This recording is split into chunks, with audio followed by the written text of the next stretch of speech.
Hey everyone, this is Billy here back on the channel, and today I'm finally bringing a more hands-on video for you guys. So like recently, and throughout like the whole year basically, I've been just been recording a lot of racing and I haven't really been doing that much hands-on stuff. So today that's what I'm gonna try to do. Alright, so as y'all can probably tell from the title of the video, we're going to be talking about this ESC today. So as y'all can clearly see, it's not very clean in here, but it's not the point. Pretty much what I'm going to be showing y'all how to do is how to make your Max 8 ESC work without a switch. So you guys can already probably tell on here that all you really need to do is just solder a couple wires together and you're good. That's basically it. So the reason why you'd want to do this is because it's mostly like kind of a racing thing. Voice crack there.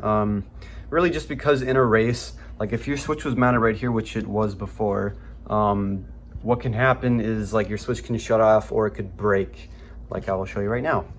Okay, so this is my Mugen Truggy right here, as you can see, and I have temporarily made kind of a bodge job here. Really, it's just a bag over the old switch. As you can see, mine was mounted right here, and so I kind of just wrapped it up just so it wouldn't get anywhere while I was racing, and it worked. Honestly, it worked out pretty well. So this is what one of the switches looks like on the inside. These things are not very secure. This one lasted me the longest though. For whatever reason, it just, I don't know, it worked for a long time, but now we're gonna fix it.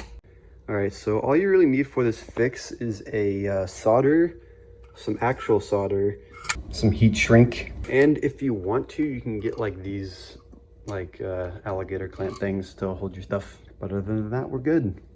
Okay, and just to preface this for y'all, anyone doing it at home, the white wire is going to be soldered to the black wire, and then the two red wires, you're going to solder them together.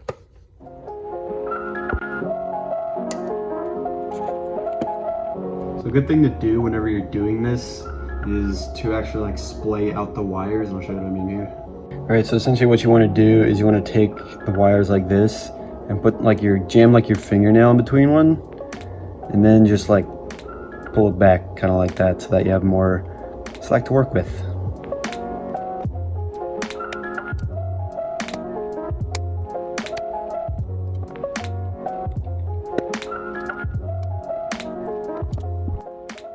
But yeah guys, and another really good piece of advice whenever you're actually soldering. So when you're soldering, right, you're dealing with multiple wires, and sometimes you need to cover up those wires. And since it's on the actual car itself, you don't really need to, but just in case, like if you're doing this like on a battery, just like slip some heat shrink over it, and it'll cover up the wires so that just in case one of these touches them, it won't touch it, it will touch this.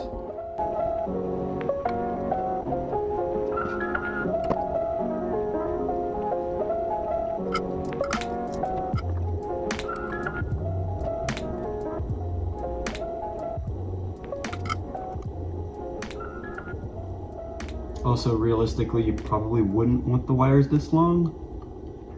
I'll probably at some point just cut it down, but it's fine like this for now, if I'm being honest.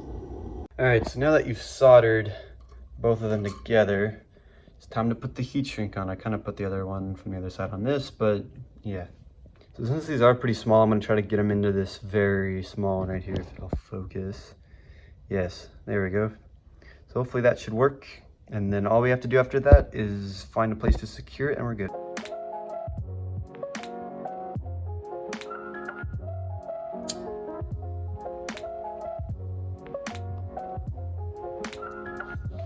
Okay, so now that the heat shrinks are on, it's time to put some electrical tape on and finally secure it. So I'm thinking, I was thinking about putting it around the main battery wire like this, like I had it earlier.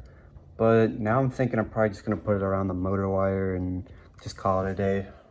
Yeah. All right, so obviously that's not even good, not even for me. Probably what I'll end up doing is just making some sort of pattern on here or something and to better secure it. But yeah, so pretty much the only thing we gotta do left is just to see if a battery works on it, because it might not. All right, so getting us a handy dandy battery. I guess just to be formal, I'll take off the Velcro straps to make up for the way I secured it.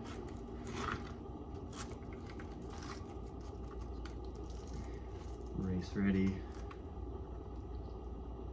Alright, so now what should happen is whenever I plug this in, it should just turn right on. And to be extra safe, I'll even have the radio on. Alright, so now that we're on the MBX8TE, we are ready to finally see if it works. Alright. Let y'all see up here.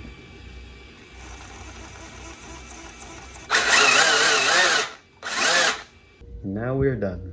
So guys, like I said earlier, this is mostly just kind of like a racing thing.